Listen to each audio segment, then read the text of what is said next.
So today's session is on communication matters in Lewy body dementia, which we were just saying is something that doesn't always get the attention that perhaps it should do. And hopefully by the end of today, you'll realise how very much it does matter. And you'll also have a chance to input with your opinions. Next slide, please.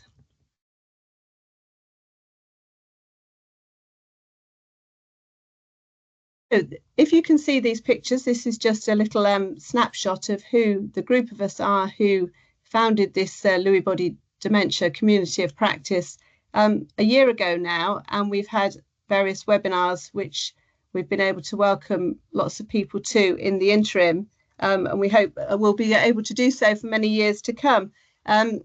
So you can have a quick look at who we are, but we're a variety of different health professionals, really who are just trying, our goal is to try and spread the word, really increase people's information and awareness about Lewy body conditions. And today we've got a very special guest. We've got Dr. Anna Volkmar, who's a speech and language therapist who you will hear from later. And we're delighted to be extending this session to an hour and a half. If you're lucky enough to get an hour and a half for lunch, then good for you. But otherwise, hopefully you've managed to secure that extra half an hour just to stay with us. Next slide, please. Lovely, thank you. So this is just a quick run through of the things that we're going to cover. So I'll just give you a few seconds to look at that.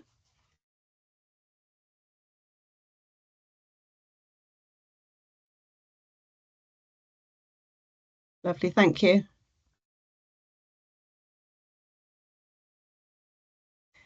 So at the start of each of these webinars, we just have 3 or 4 slides where we just quickly run through what Lewy body dementia is. For those of you, and I know it will be a lot of you, who are already really familiar with this, please bear with us. But one of the really exciting things about the community of practice is that every month we have new people joining. So for those of you who are not yet familiar with this fairly arbitrary but well established now 1-year rule, it's the way to differentiate the 2 kinds of Lewy body dementia: Parkinson's disease dementia, which refers to people who have already had Parkinson's, an established Parkinson's diagnosis for a year or more, and then develop memory problems and dementia, as opposed to people who are categorized as having dementia with Lewy bodies, whereby at around about the same time or within a year, they get Parkinsonian symptoms and they get a cognitive impairment or a dementia. So that's the differentiation. Next slide, please.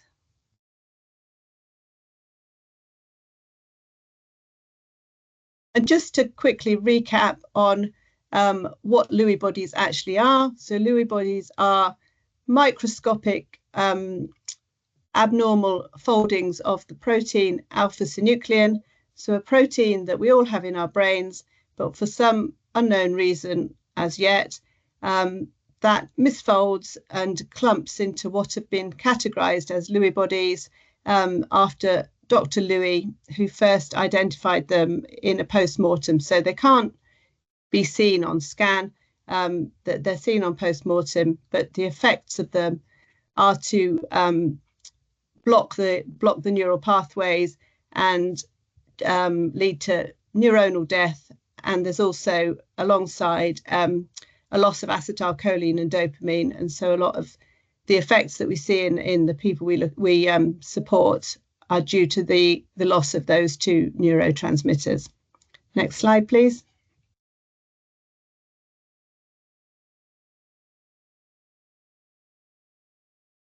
And there are 4 very significant, what are known as the core clinical features of Lewy body dementia. And these 4 features, as you see here, and some of these we've covered in previous webinars. So if you want to go back to YouTube and look at them up later, please do. So these people have cognitive fluctuations from day to day and sometimes within a day, where their level of consciousness and alertness changes. REM sleep behaviour disorder, where they thrash out and shout out at night, and don't have the normal paralysis in dream state that other people have. Hallucinations, very marked formed, usually visual, but also in other modalities, and also the Parkinsonian features in terms of the particularly the motor impairments. Thank you. And this is quite a helpful chart. If you haven't got it, you might like to photograph it or look at it later, which just is a good summary of the different features. And as you can see, and as we know, really very much more than just a brain condition, really a whole body complex condition. Next slide, please. So I'm now going to hand over to Angela, who's going to explain a bit more about her role. Thank you, Alison. Next slide, please. So I'm Angela Penny, and I'll be talking about the role of the speech and language therapist in Lewy body dementia, and then sharing a case study of one of my patients. We'll have Dr. Anna Volkner talking about some useful strategies in between, and I'll let her introduce herself after these next couple of slides. So just our general role: referral to speech and language therapy may be for communication or swallowing input, but today we're focusing on the communication side.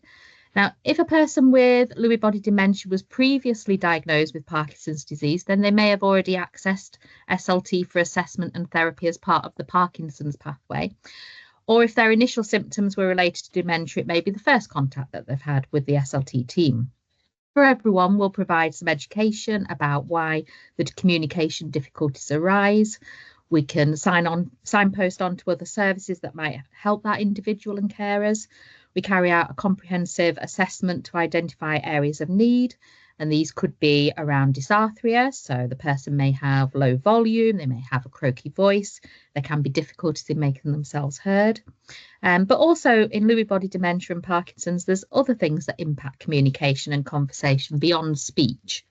These could be cognitive linguistic symptoms such as derailment, topic changing, or being muddled. These can make communication tricky. And also it's important to remember that communication is a two-way process. So it can also be affected by how other people interact with the person. So family members, carers, professionals, the MDT, such as ourselves.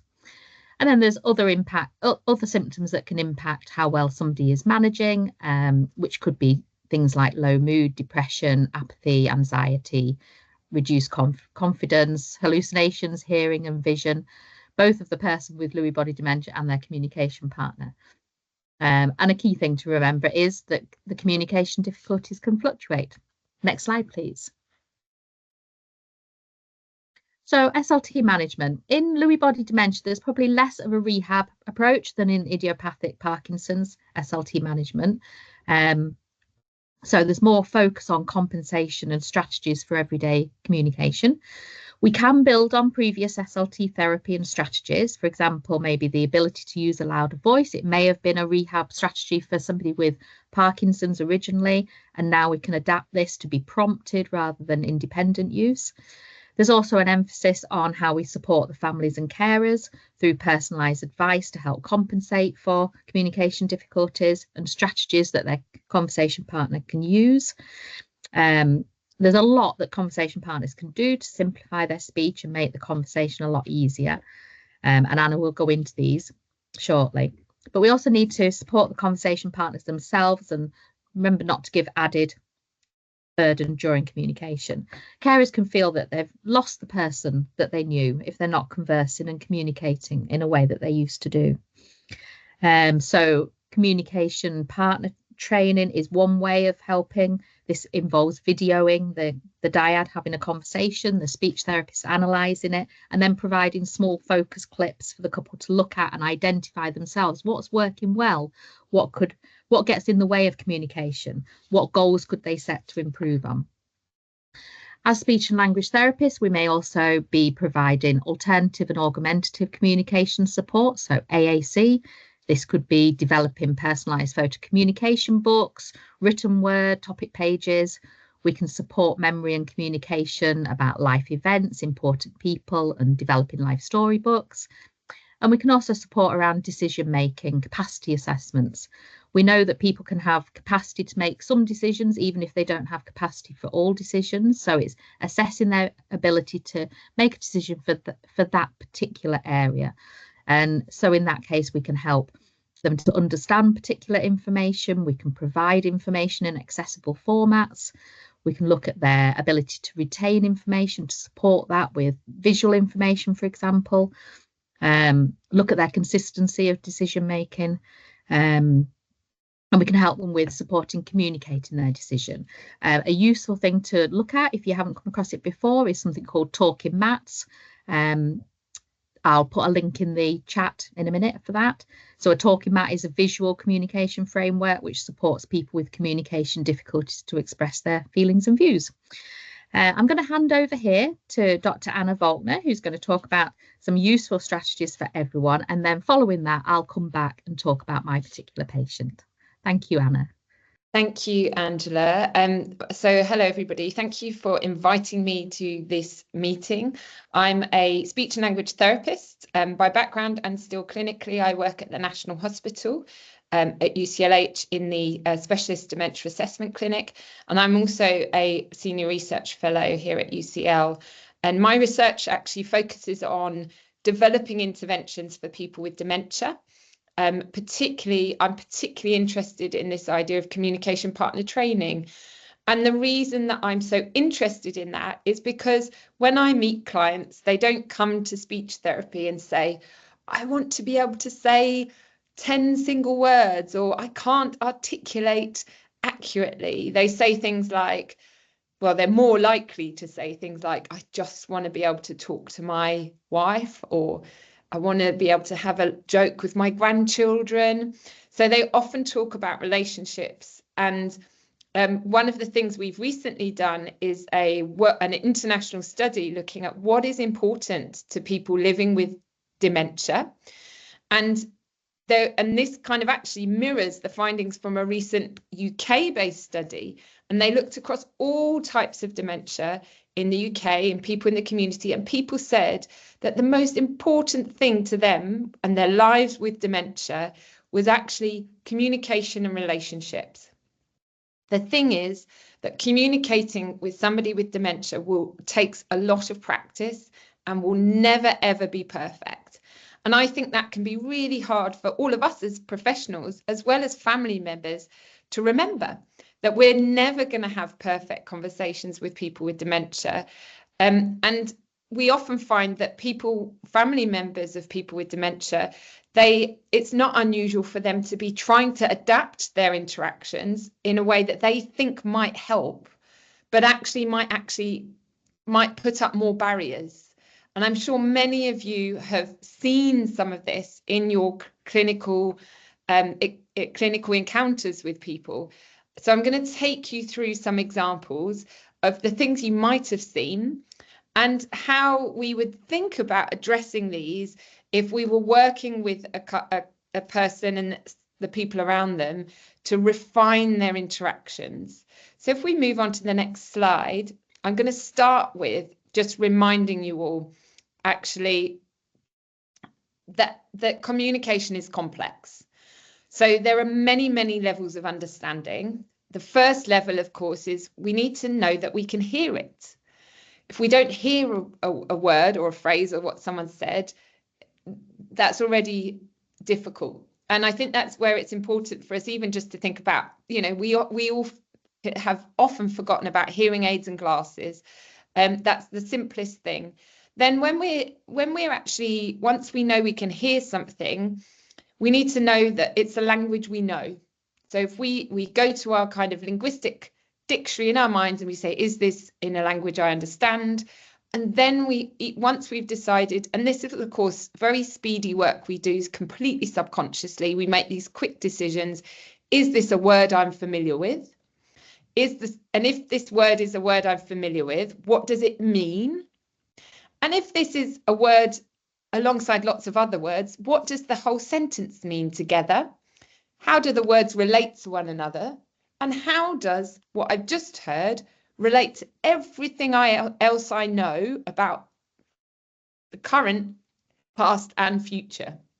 So we have to put everything we hear into the perspective of what we know about the world and our experiences of the world.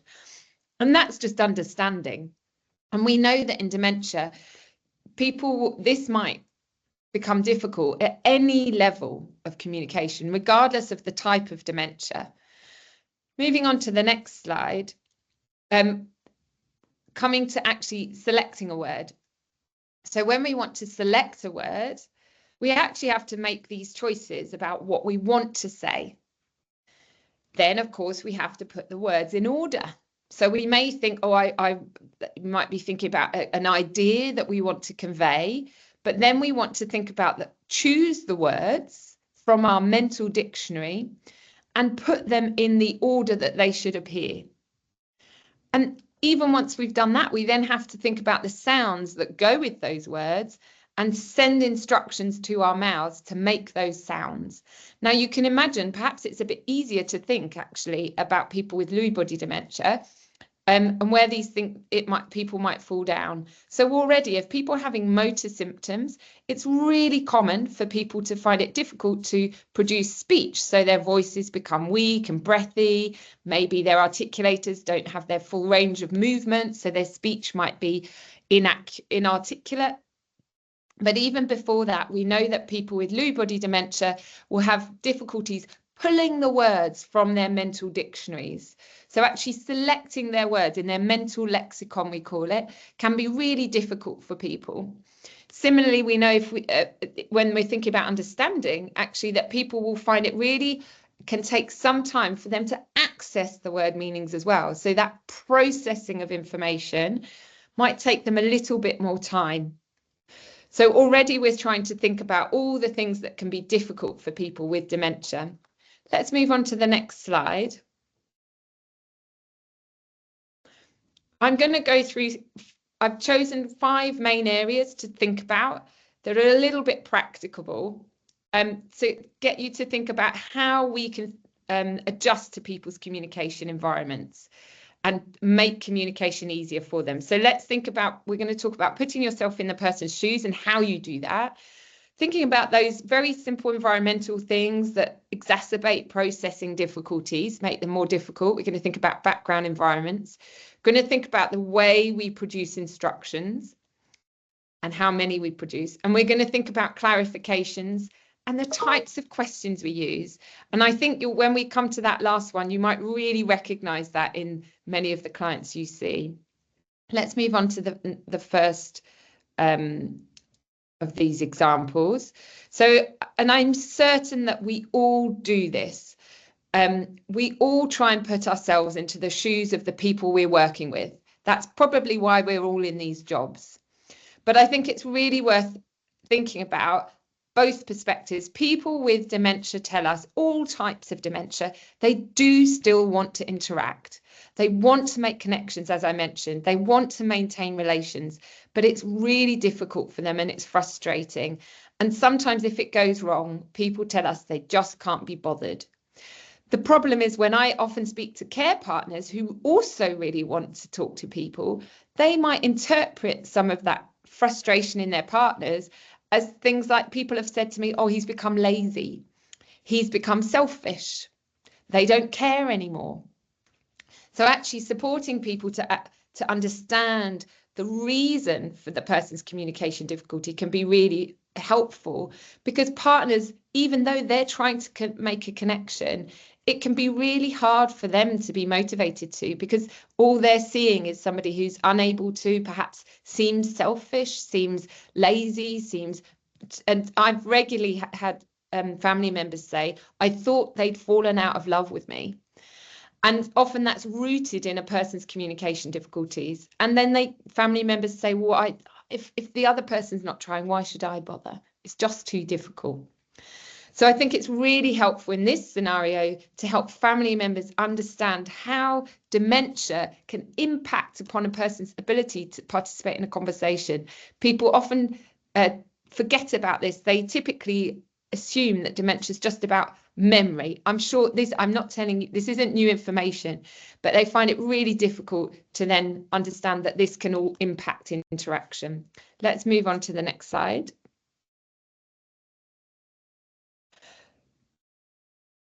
So let's think about the environment. So it's not uncommon for me. I've done lots of domiciliary work going into people's homes. I'm sure many of you have too. And the telly will be on. There'll be a kettle boiling. Someone might be on the phone. There might be a radio and a telly on. Or you might even sit down to do an appointment and they don't turn the telly off, or they just seem to turn it down, or there seems to be a lot of noise. We know that if people have auditory processing or difficulties in comprehension, which almost everybody with dementia does, we know that because memory is a key component of verbal comprehension. Having a distracting, competing noise in our environment is going to be very difficult. Okay, so people are going to find it incredibly hard. So I actually think this is underrated. So many of the people I work with say it's one of the most difficult things. Often it's not necessarily the noise itself, it's the competing attention, being unable to focus on one thing at a time. Other people say it's to do with the over bombardment as well. They find it almost intolerable. So I think actually thinking about the environment can be a really helpful, if we go on to the next slide, can be a really helpful way of increasing opportunities for people to at least try to understand. Okay. And that can be something that we can very easily support and really emphasize the importance of. I think it's such an underrated, simple strategy. Let's move on to the next example.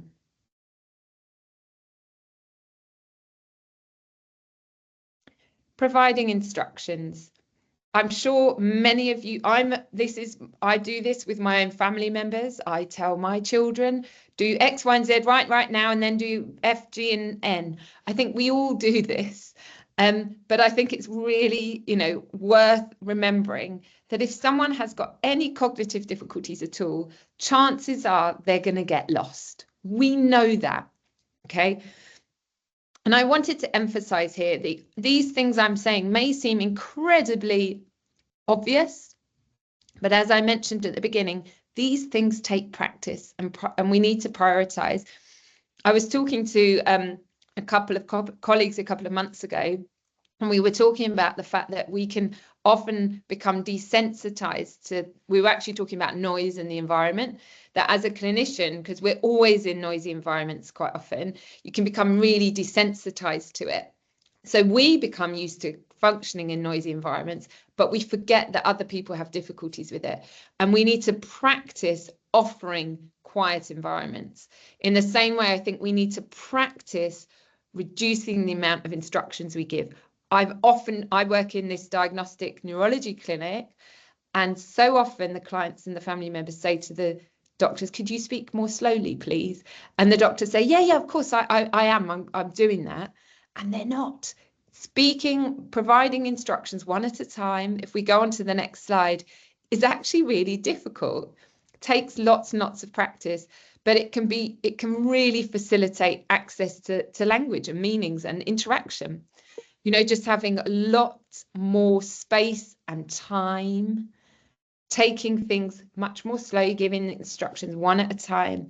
It takes a lot of concentration on the part of the speaker.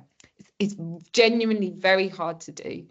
And so we often work with people where we actually video record them, and then we show them what it looks like when they say a lot of information, and then we support them to have a practice at speaking more slowly with their partners. So in the context of where they're needing to do this, and then video record them again and see if they can see tangibly if they've slowed down. And people come up with all sorts of strategies, like they'll count in their heads or they'll rehearse what they're going to say, things that help them moderate their speed and the amount they say. Next slide, please. Now, I think this is a common issue that you may observe. So I'm going to give you an example of when people say the wrong word. And this happens quite commonly in Lewy body. It can happen very commonly in Alzheimer's and often in the language variants of frontotemporal dementia. when language is a difficulty, in fact, it happens to me a lot. I call and I'm going to reassure everybody, because this is a question that comes up all the time. I often get my words mixed up. You know, I mix up the names of my children. When we're tired, when we're stressed, it becomes more of a problem when you have a genuine cognitive and language difficulty and you're unable to access your language centers. Of course, that then exacerbates it, and it can happen all the time. Now, what we know from studying conversation is that it's embarrassing. I'm sure many of us have had that experience where we've called someone by the wrong name. It's incredibly embarrassing. Now, if it happens to somebody all the time, that makes it more embarrassing, right? If they're being undermined continuously for using the wrong word, and that can often happen when you're corrected. And that's the reason I'm giving a name as an example. So if you introduce somebody, so I do it with my children quite often, I say, and it's not embarrassing with my children, but if I do it to a friend, I say, oh, Alba, and the person might say, no, that's Toby. And I would describe that as being as a correction. And in this slide, you can see an example of it. The person said, please, I'd like the salt. And the person corrects them. You don't mean the salt. You've said that wrong. I think you've forgotten the word. You mean pepper. Can be very embarrassing. And in actuality, when we look at conversation, there's only certain people who can correct people without it becoming embarrassing. And that's teachers, people in positions of power, parents to children, and sometimes health professionals to patients. But in general, family members, and in general, health professionals, if we're trying to take on a person-centered collaborative approach, it's really not something, it's something we try to avoid doing. We try to avoid a position of power. Embarrassing somebody puts you in a position of power and makes the other person feel incompetent. So actually, what can be more useful to do is, as we move on to the next slide, is to clarify rather than correct. So saying, anticipate, so for example, saying, oh, did you want the sugar or the pepper? Rather than saying, you said that wrong. The correct answer is this. So avoiding correcting people and instead seeking clarification, saying, sorry, did you mean pepper? Perhaps you meant the sugar? Sorry, did you mean Alba? For example, did you mean Toby? So actually offering people almost in a multiple choice way, different options, is actually a really supportive way of not undermining someone's competence. You're not suggesting that they lack the knowledge. You're just highlighting and flagging that there may have been a word error, rather than telling them that they've done something wrong. So this is a pattern of interaction we see much more in equitable relationships. So in equitable relationships, we clarify. In power relationships, we correct.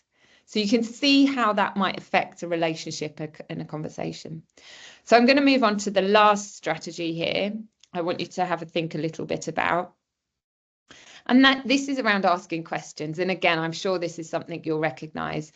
And it's really common. I meet families a lot. And the families members will often say to the person with dementia, tell Anna how many grandchildren you've got. Oh, tell Anna what we had for breakfast. Tell Anna where we live. Tell Anna what your name is. Tell Anna, tell her what your job is. And I would call those tests. So that the other person in the interaction knows what the answer is. And actually, it happens even more so, perhaps in one-to-one interactions where, and I video record a lot of people having conversations, and there's lots and lots of research. That's what I specialize in. We do lots of research around conversations, and we know that these types of test questions happen a lot more when someone has a communication difficulty. People start testing the person with a communication difficulty.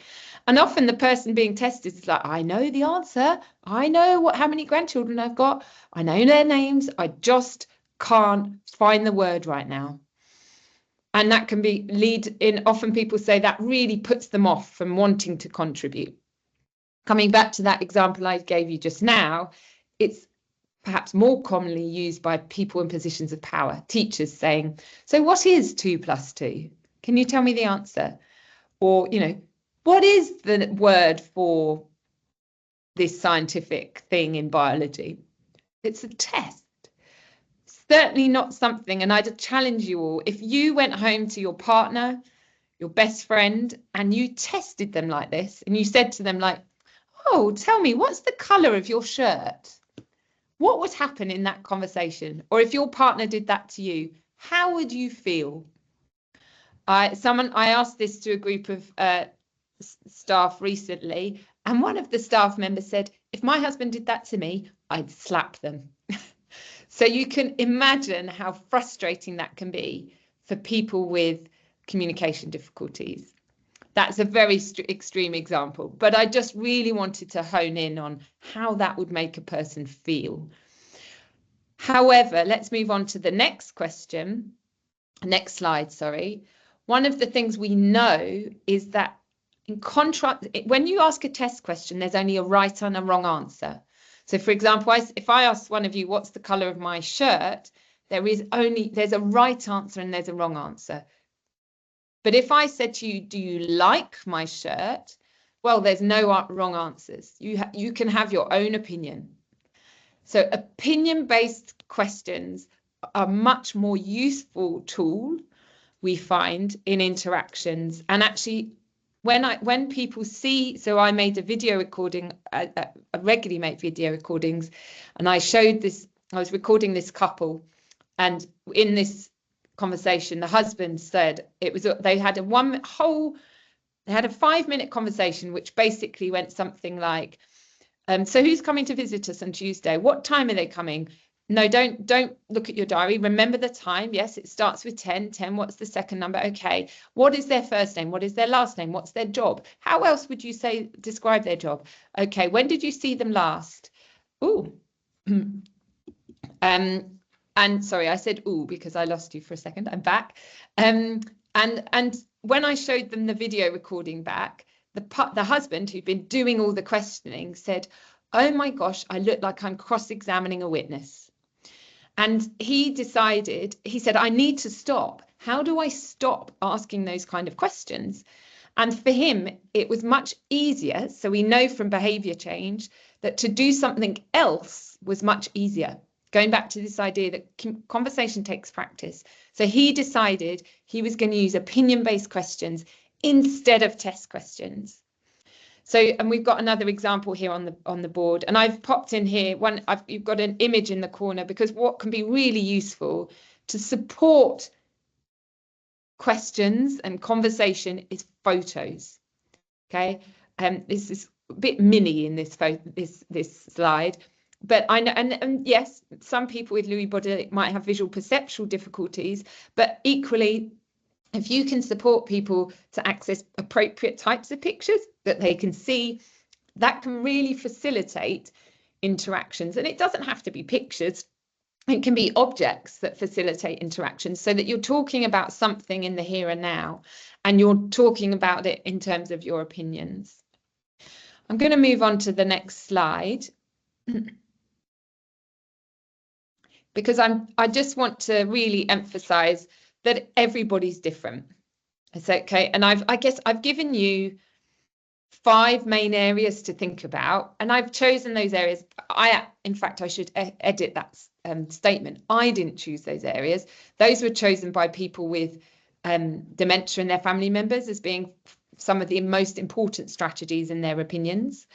But I've emphasized that it's difficult to use these strategies.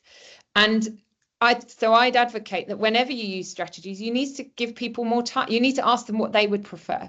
So ask them, shall I give you more time? Ask them, shall I help you find the right word? Ask them, shall I use gestures and pointing? Don't assume. Now I'm going to hand over. So that's probably a good note for me to end on and hand over to Angela, I think. So if we move the slides on, I'm pretty sure that's the end of my slides. And I'll let Angela talk through this case example to really bring this all to life. Thanks, Angela. Thank you, Anna. That was great. If anybody's got any questions, do pop them in the chat, or if you can't access the chat, we will monitor the Q&A section as well. Thank you. Okay, so my patient, we'll call him David for today. He was diagnosed with Parkinson's in 2017. So in SLT management of Parkinson's, we assess and we treat communication, swallowing and drooling difficulties. We aim to meet the NICE guidance, NG 71 for Parkinson's, which covers education, advice, strategies, signposting, therapies. So our patients who develop Parkinson's disease dementia after more than a year with Parkinson's may already have received some episodes of care for any of or all of these aspects from the NICE guidance. And David's story is an example of how somebody's communication changes over the course of this disease.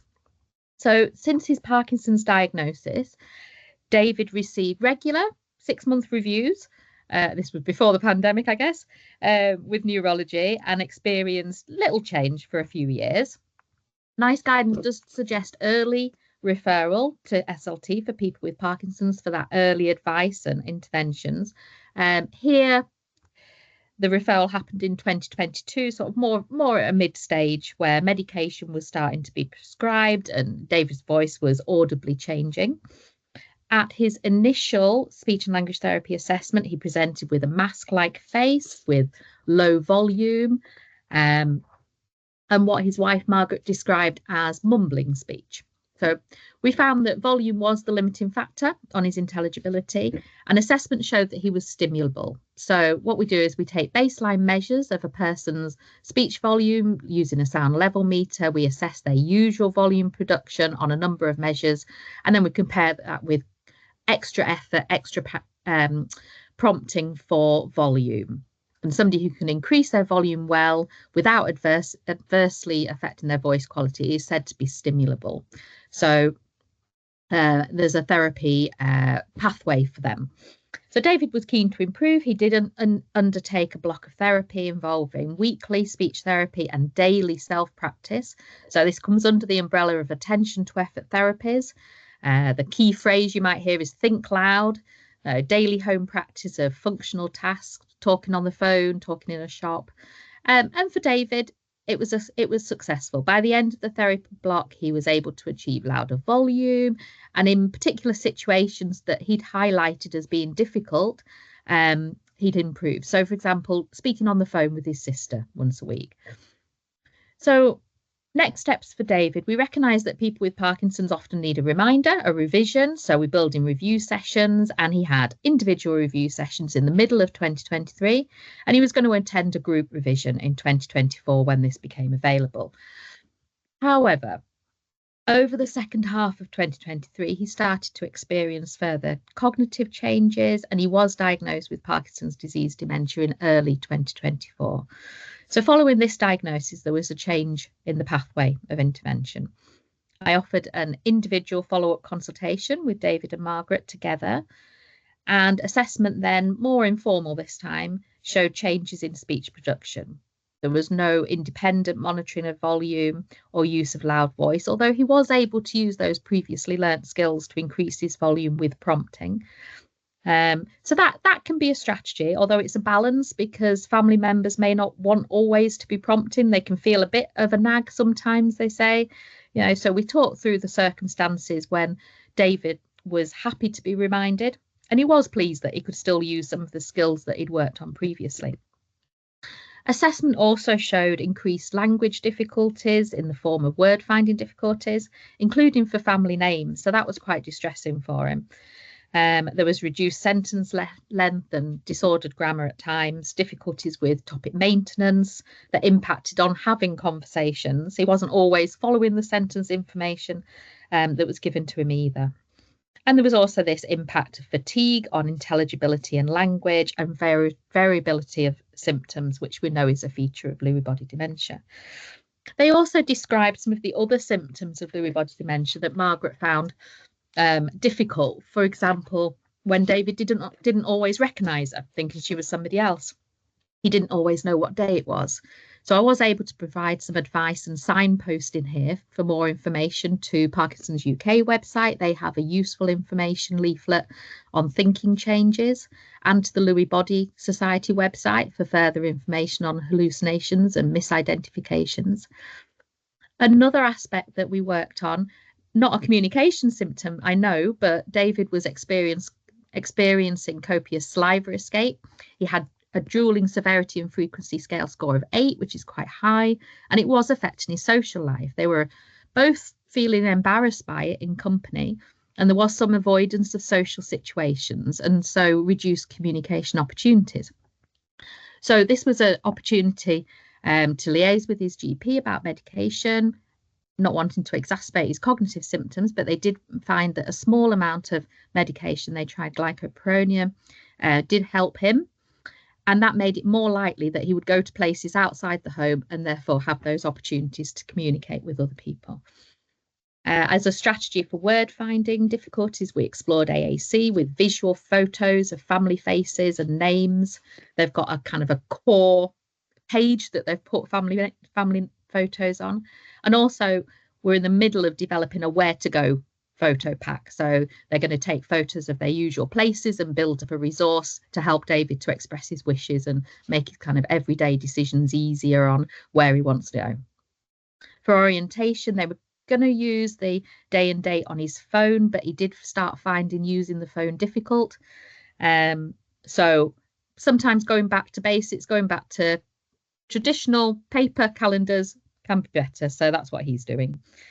Our next steps probably for him is looking a deeper look at how Margaret and David communicate together, so that communication partner training, and hopefully look at exploring some strategies that they can devise together. So that's where we're at the moment. He's currently coming into clinic next month again, so I'll be continuing my work with him. So I hope that's been a useful look at one person's communication journey. I'm now going to hand over to Alison Killen, who's going to talk further about supporting families and carers. Over to you, Alison. Great, lovely, thank you. Next slide, please. So this is the point in a minute where I do get you to do some work, but just really to emphasise that there are some significant communication problems, which, I mean, Anna and Angela have already told us a bit about, and great talk, thank you. I've already got a page of notes on that, of new things to try, but just to mention that on top of the core features of Lewy body dementia, which make communication really challenging, just to mention two things. One is that sometimes the families do not have a good relationship prior to the Lewy body diagnosis, and so I think sometimes we can make assumptions when we go into people's houses or when we see people in clinic. Sometimes you even hear people referred to as their loved one, just to be very kind of mindful of the fact that they're not always the loved one, and that sometimes these relationships are already in difficulty, and sometimes our expectations of what families can achieve are not that realistic. And the other one, and I'll ask for the next slide, please, Danielle, because it follows on my bottom comment there, which is life stage, is family members will communicate in different methods, but they will also have different needs in terms of their relationship with the person with Lewy body dementia because of their life stage. So as well as the family dynamics, it's important to think, young children particularly very much take their cues from adults, and teenagers might pretend that they don't, but they too are very led by adults. So often it is about modeling communication strategies to the adults in the family, and then hopefully their modeling and the way they relate to their family member will be picked up by the younger people in the house.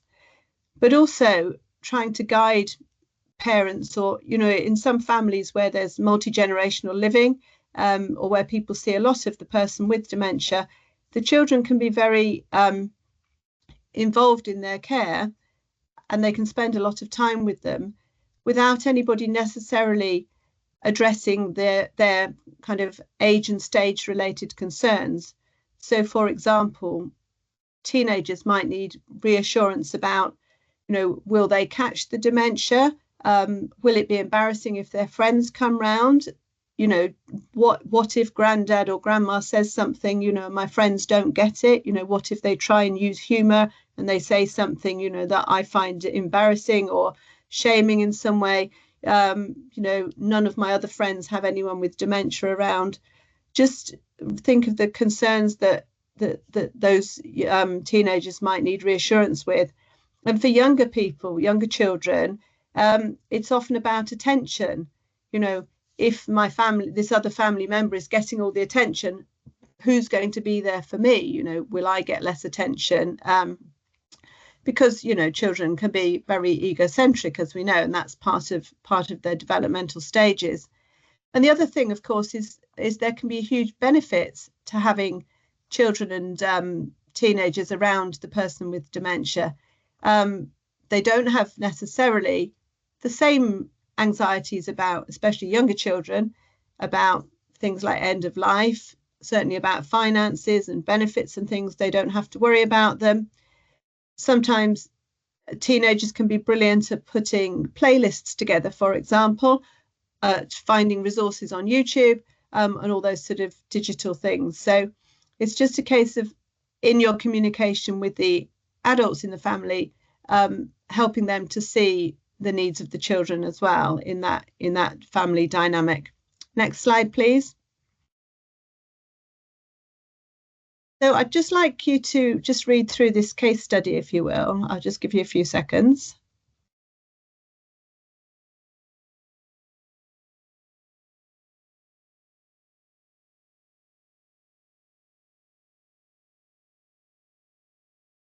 So this is one of the things that causes communication problems with families, and often you might find people really ask for your help in how do we communicate with someone who's having hallucinations? What on earth do we say to them? And here we have a situation of Bob, who's having these quite typical formed hallucinations, and also has some delusional beliefs which go alongside them. Next slide, please. So he has a number of family members who are close to him, and this is how they react to him. We have his wife, Jean, who says, "Don't be so daft, Bob, you're talking nonsense." We have his son, John, who says, "Great, they can buy the house, we can get somewhere bigger." We have a grandson, Jake, who says, "Tell me about when you worked down the pit, Grandad. What was it like?" And we have Sally, who says, "I understand that the miners are real to you, Dad. I'm sorry you're feeling upset or whatever. I can't see them. Do you think your eyes may be playing tricks on you?" Next slide, please. So if we look at Jean's response, could you just put in the chat what you think of that? What does that response, how is Bob going to feel? Is that a response that you recognise, that you think is reasonable? You have any experience of people saying? So excellent, that's it. Please come back to me. We've got 79 people on the chat, so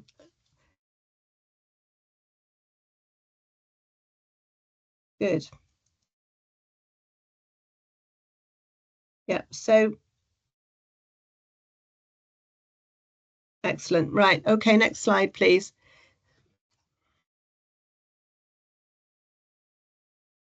Yeah. It does depend on the previous relationship. Thank you for bringing that up.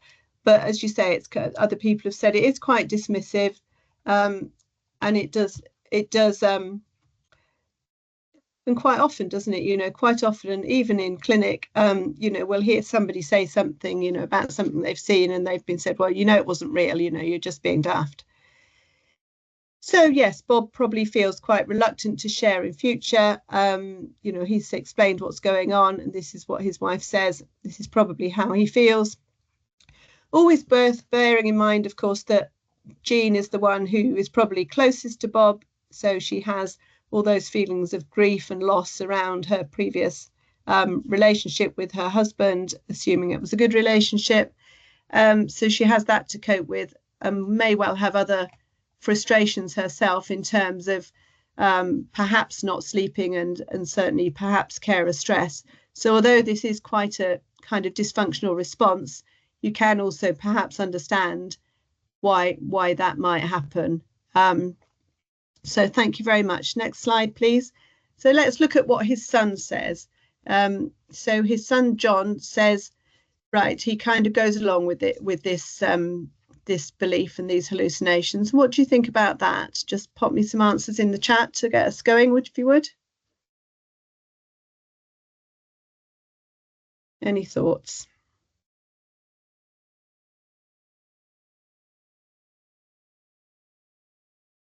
How's Bob going to feel when his son says this to him?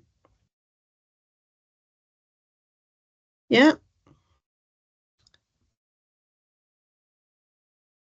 Yeah, so we could look at it in a variety of ways, couldn't we? You know, and obviously we don't know how Bob will take this, but when families are saying, you know, what's a helpful strategy, what's a good strategy, that's, you know, a good point. And I hope you're following along in the chat here. But Nicola's saying, you know, that may be how the family normally get along with things, because, you know, we come in at a point, but we don't really always know the background of the family.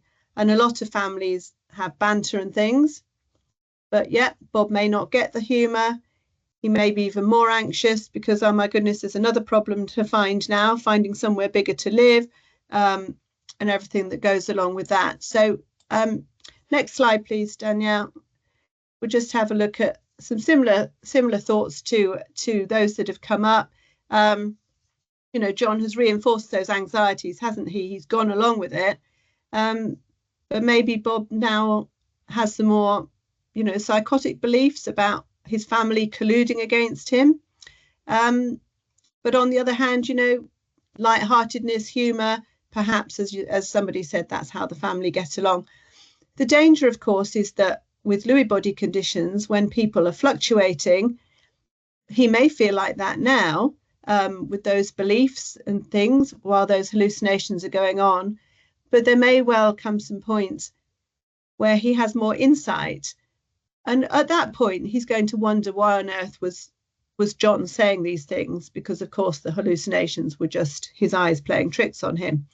So there is definitely a danger in going along with hallucinations when people have intermittent insight and fluctuations. Next slide, please. So Jake asks for a little bit of background. You know, what was it like down in the pit? He doesn't talk about the hallucinations, does he? What do you think about that for a response? Yeah, exactly. So he's a distraction and he's focused on something that was clearly very important. You know, a life as a miner, that was a life. You know, it was a job for life in those days, wasn't it? You know, we know of the kind of impact that that's had on communities even today, because that was very much people's lifestyle. Yeah, exactly. He can't get the answer wrong. And I hadn't heard Anna's talk in advance, but that was, you know, that's really pertinent, isn't it? Asking somebody, what was it like? Yeah, good lad. He's done well, hasn't he? And he's been interested. So next slide, please. And I think my thoughts have been very similar to those ones you've come up with. He's been distracted, hasn't he? His work role has been validated. Yeah, he's not reinforced the hallucination. Bob feels included. You know, he's got something worth talking about. He's an expert in being a miner. I guess none of the others were miners, so he can't get it wrong.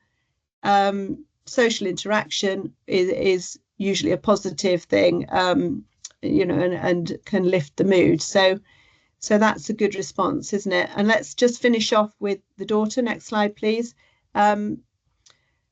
So Sally, this is what she says. Do you think she's been reading a Lewy body textbook here? What do people think?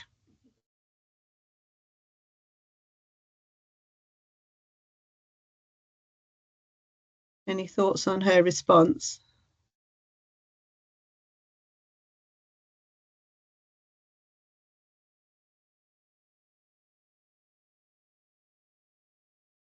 What views have we got on this?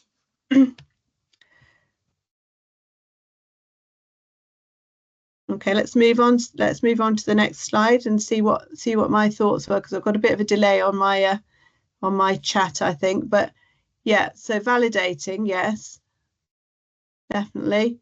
You're not sure about saying his eyes playing tricks on him. Yeah, I mean, I think that's something people sometimes use, and it's worth talking to the person, isn't it? And saying, perhaps when they've got more insight, you know, are there words you would like me to use? Are there words you feel comfortable with? Some people don't mind the word hallucinations. Some people, you know, don't want any description really. But certainly she's validated those emotions that he's felt. And I think it's quite respectful really, and quite reassuring. Next slide, please.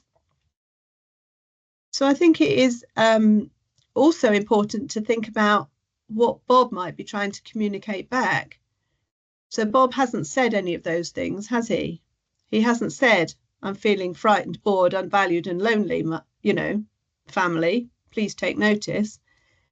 But hallucinations don't come out of nowhere, and we don't really understand the memory component or exactly what makes up hallucinations. There is a memory component because, you know, people are seeing invariably things that they've seen before and resonate with them, but not always. Sometimes people will see something and you can't find an apparent link. So you might think this is a bit of a leap, but in some ways it wouldn't be unreasonable if Bob was frightened of leaving his house, if he'd perhaps overheard conversations about future care. If he, you know, maybe he is bored and understimulated and, you know, misses that that routine of going to work every day and that sense of purpose. Maybe he's no longer participating in any things around the house, you know, and feels that he has no role. And maybe without his friends around him, you know, and that close camaraderie, he feels socially isolated. So in terms of supporting families to cope with hallucinations, you know, these might be some things you could suggest to them, as well as other behavioural changes related to, you know, perhaps moving furniture around or moving anything that might be triggering any misperceptions or anything that, you know, like being overtired and things that might be related to more hallucinations. Perhaps also getting them to think about the content and whether that does lead to any other opportunities that they have to make his life a bit more, you know, impactful or meaningful for him. Next slide, please. So thanks very much for getting involved in that. You know, and hopefully that those suggestions will be helpful. And just in terms of family communication, really, as I said, the pre-dementia relationship is always important to reflect on. Focusing on acceptance, you know, trying to accept things that they can't change is not easy for people, but getting across the idea that they don't have to like these hallucinations and things, but if they can come to accept them, then communicating about them can become easier than if they're constantly trying to deny them or make them go away. Finding and responding to those needs, as we said, being very careful about collusion and things in terms of the fluctuations and when people have insight, and being very careful about if you do decide to orientate people to reality, when they're having hallucinations, for example, of their own children or perhaps their parents who've now passed away, if you're going to orientate them to reality, it always has to be in their best interests and not just, you know, in the family members' best interests. And that's the thing with untruths. You know, some families decide that it's in the person's best interests to tell them untruths, but if they are going to, it's important that you explain to them that those untruths have to be consistent across the family and have to be congruent with the lifestyle of the untruth that they're making. So if they're saying that somebody's not available because they've gone off to play golf when that person would have never played golf. That is just not credible, and that just leads to mistrust and makes somebody more likely to have these false beliefs and things because they feel they can't trust their family members. So it's a very difficult thing, and it's not really necessarily something we can or should make any judgments about, but it's just helping family members to think through the implications of if they're are telling untruths and things. So next slide, please. Okay, so I'm now going to hand over to Ali, who's going to talk a bit about communicating with health and social care professionals. Thank you. Yes, my name's Alison Bentley and I'm a nurse researcher from Cambridge University. And for a recent research study, I followed couples with Lewy body dementia over a 6-month period. And during the interviews about their day-to-day experiences of living with the condition, they talked about the many healthcare professionals they came in contact with. So if we move on to the next slide, I'll present just one of the couple's stories and their perspectives. So this is Joan and Peter's story. Joan, a retired professional in her late 60s, first noted changes to her mobility and was initially given a diagnosis of Parkinson's disease. Shortly after, following a fall and a long hospital stay, Joan was identified as having some problems with her memory and hallucinations following an anaesthetic. She was re-diagnosed with Lewy body dementia and suddenly found herself much more dependent on other people, especially Peter, her husband, the health and social care professionals, and the voluntary sector. If later you'd like to find out a bit more about the communications for this couple, there's a reference to the published work below. Next slide, please. So it's known that people with Lewy body dementia can experience frequent hospital admissions, and this was the case for Joan. A fall and fractured hip was essentially the start of Peter's caring role, and Peter describes his experience of Joan's first hospital admission, and I'll just let you quickly read that quote there on the screen.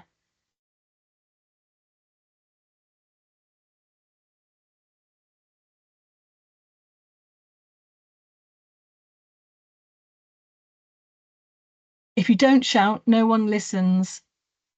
So interestingly, for context, this quote sits within a conversation where Peter talks about the worry of Parkinson's medication being given on time. And this is a common concern for people with any form of Parkinsonism when in hospital. Peter says he's been looking things up and is particularly concerned about the effects and interactions of the medication Joan is on. In his words, my biggest worry is the interaction of medication, which all seem to pinpoint the same part of the synaptic joint, if you like. Peter's experience also highlights his changing role to advocate, service navigator, and also learning a new language of medicine and the skills of nursing. The patients and families interviewed often describe this as entering the system. At this point in time, Joan was then discharged home with a private care package in the morning, which they set up and paid for themselves. Next slide, please.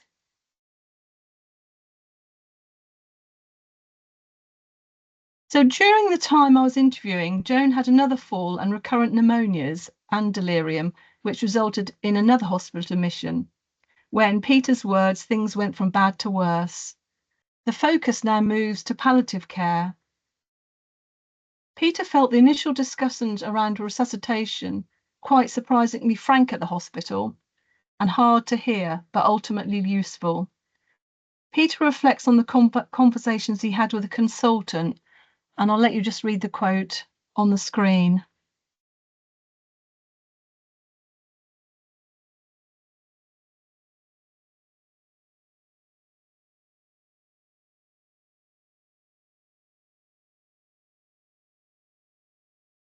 Joan was subsequently discharged home for end-of-life care with carers 4 times a day under NHS continuing healthcare funding. Next slide, please.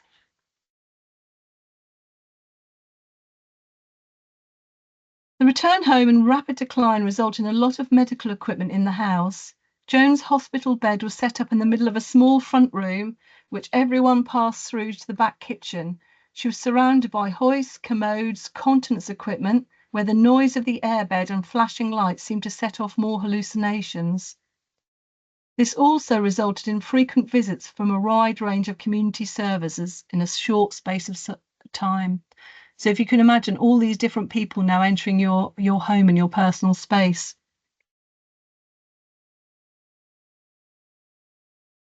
They actually found it quite difficult to adjust at this time to see how palliative care and what end-of-life care meant for them. Next slide, please.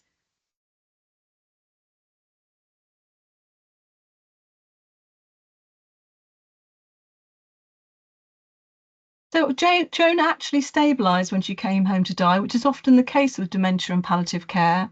So Joan is now bedbound, but not actively dying.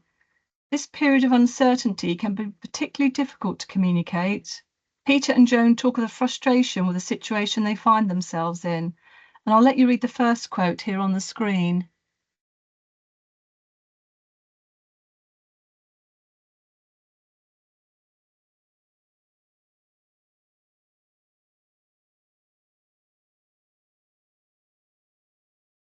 And then Peter goes on to say, anyway, I got angry when they started treating me like an infant. Why do all these people speak so loudly? That's my question. I didn't say that to them. And then they speak to you as if are you all right? Do you need to sit down? They said, we're not going to be able to move Joan for the foreseeable future. So we're really stuck. But I said, well, I'm not prepared to accept that long term. So that's frustrating. And if we move on to the next slide, we can see Joan's perspective. So when I was speaking to Joan, she says, I was capable of being able to walk, whereas now I'm almost being a prisoner here. So I said, prisoner here, what do you mean, in bed?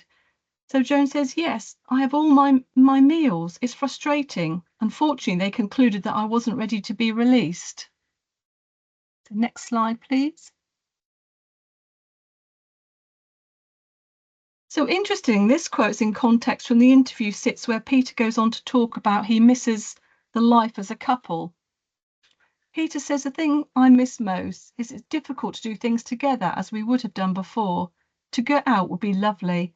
I mean, I can, but obviously Joan can't. But I think that's what we miss the most, isn't it? Just going places and doing things together. It's useful to remember Peter and Joan are in their late 60s, and as Peter says, most of their friends are off here, there and everywhere in retirement.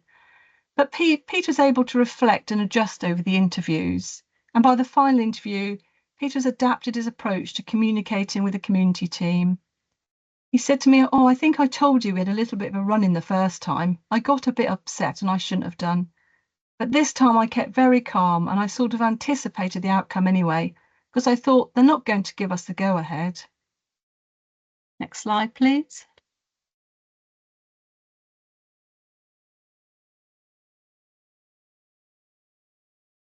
Other adjustments occurred for Peter's changing roles, such as when the paid carers visits were increased to 4 times a day.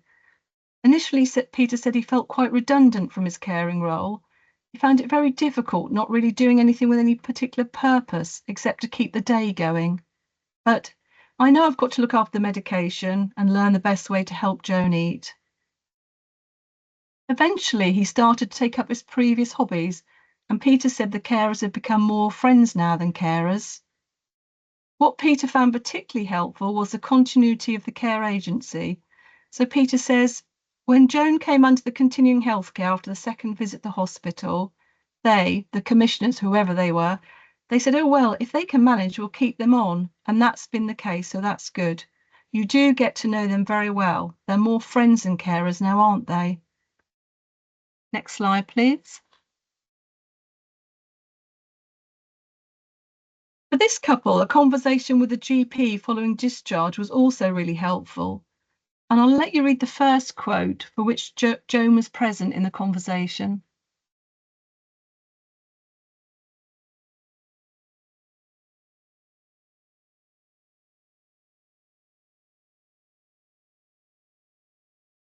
So Peter is slightly guarded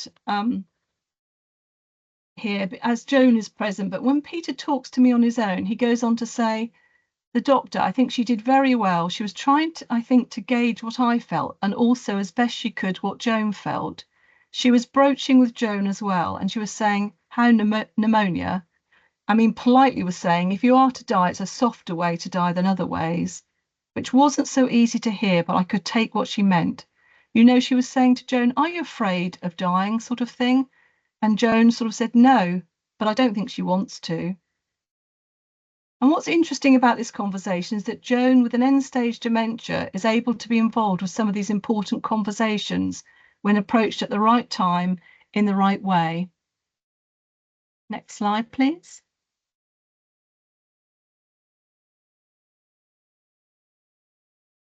So Peter's advocacy and caring roles developed over the 3 interviews. By the final interview, his caring skills involved becoming part of the medical system he initially challenged. And he talked about the times he worked well with the local paramedics and the GP surgery. Peter says they've had 1 or 2 scares about pneumonia coming back, but he monitors Joan's condition. I've got monitors and things. I can check her oxygen saturation. I can check blood pressure. He has an arrangement with the surgery whereby they've given him antibiotics to give if Joan becomes unwell. Peter says we've had a paramedic come and then an ambulance once or twice, but then after consideration, it's been felt more appropriate to try and help Joan here. They're quite keen not to take us to A&E, which I'm happy about. And they've often said that with the consultation of the doctor and then me, we'll give you antibiotics here, and that's worked. I think this part of the conversation is where he felt part of the decision-making process. Peter continued to care for Joan with the community teams until her death, which occurred 3 months after the final interview. Next slide, please.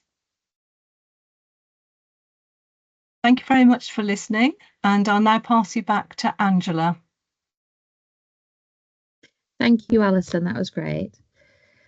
Okay, so we've come to the end of our presentations today. Thank you ever so much for all the comments and contributions in the chat. That's been wonderful. If you do have any questions now, pop them in the chat or in Q&A. Just to give you a chance to do that, we've got a good 5-10 minutes, and then we may still finish slightly early.